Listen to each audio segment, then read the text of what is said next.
Here's how you warp to the best ending. This credits warp does require Curly's story for the key part of the setup. If you haven't already seen the normal ending warp, definitely go watch that one first, since this setup is based on the same concepts, but is also a lot more involved. So we start with core escape the same way as before, by pausing while cutscene escaping in order to prevent the shutter from closing so that we can leave the room after the fight.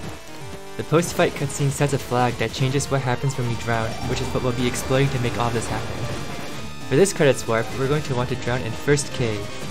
Now there's an issue here in that we're stuck in the labyrinth because the waterway entrance is blocked off and the teleporter in Labyrinth B is also non-functional. So to get out of the labyrinth, we're going to have to invoke black magic. See, after this fight, drowning runs event number 1100 rather than killing the player. But if the map we drown in doesn't have an event 1100, then depending on the map, that can cause the game to read past the end of that map's script and start executing out-of-bounds TSC commands. I'll refer to this as a TSC overflow glitch, though technically it's an overread if we're being pedantic.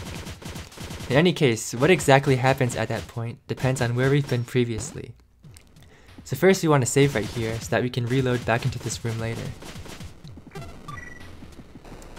Now this isn't part of the setup, but watch what happens if I drown right now. You can see that it triggers one of the core's computers. Part of the reason why that happens is because we were previously just in the core, and drowning in this map triggers a TSC overflow, meaning that something that gets executed from where we were previously, which in this case is the core. So we're going to manipulate this behavior in order to escape the labyrinth by making the previous area that we were in be Mimiga Village. For the sake of this video and for simplicity, I'm just going to use another save file to get into Mimiga Village. We don't need to do anything in Mimiga Village besides just loading it, so once it's loaded, we're just going to quit right out and reload back into Dark Place, and then drown.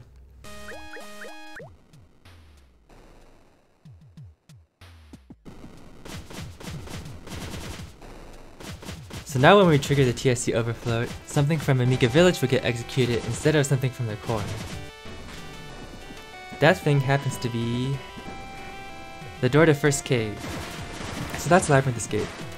Now that we're out of the labyrinth, it's time to trigger the credits warp proper, so we're going to save and start points so that we can set up another TSC overflow in first cave.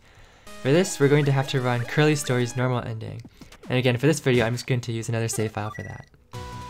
By the way, for you hard mode players out there, unequipping the booster mid-boost like this is a little trick you can do to pretty much guarantee that you'll never get hit by a block in this section. But yeah, anyways, this is the one part of the setup that we need Curly Story for. And unfortunately, this has to be Curly Story for it to work.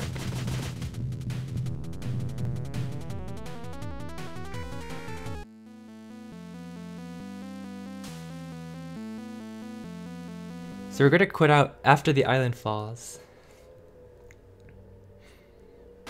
Anywhere in this part of the cutscene. And then we're going to reload back into start point, and then go to first cave to drown, triggering a TSC overflow. So that map we just quit out of conveniently handles both the Curly falling out of the sky normal ending cutscene, and the part of the best ending cutscene where Quote and Curly fly away with Balrog.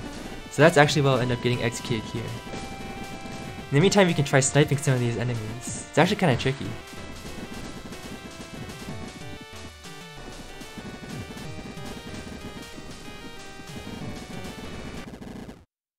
And there we go.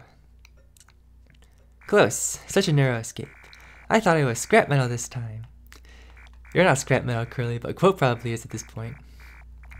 So yeah, you can even cutscene skip this if you want, but I'll just let everything play out normally. Now, there is an easier way to trigger this exact same ending cutscene, but it unfortunately plays the normal ending credits afterwards, so I'm not counting that as a true best ending warp. This setup does get you into the best ending credits though, as you'll see.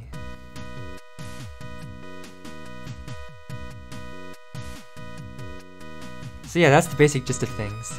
In another video, I'll show how to combine everything into one mega setup that's all in a single save file, without any prior setup required. Spoiler alert, it'll be done entirely in Curly Story. So Labyrinth Escape works a little differently in Curly Story because Curly Story uses a different set of scripts. And there's also a couple of extra steps involved besides that in order to tie everything together, but they should all make sense if you understood what was going on here. And if I completely lost you after Core Escape, well, just copy everything I do in that video and rest assured that it works and that there's a method behind all this madness. As usual, I'll also leave a full technical explanation of everything in the video description. But yeah, that'll be it for this video. Thanks for watching.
Is anybody actually still watching right now?